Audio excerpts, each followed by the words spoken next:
Tapos seryoso. Ito po sabi sa Tagalog. Tandaan mo ang billing ko, Mickey. Sige, sige. Tandaan mo ang billing ko, Ken. Ito si Lord yung sasalita, ha? Hindi ako. Magpakatatag ka at lakasan mo ang iyong loob. Huwag kang matatakot o mawawalan ng pag-asa. Ay! Sapagkat akong si Yahweh na iyong Diyos ay kasama mo saan ka man. Naroon. Diba? Napakasarap. Anong dating ng ano sa inyo ng word ni Lord?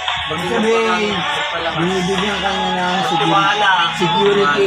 Very good. Binibigyan ka niya ng security, magtiwala ka lang sa akin na kung bakit.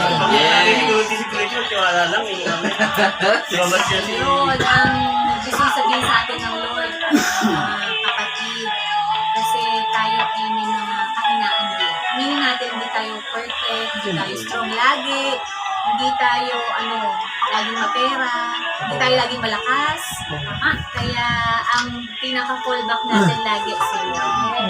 Huwag tayong makakalimot, ha? Totoo yan. Na manalangin, magsimba sana.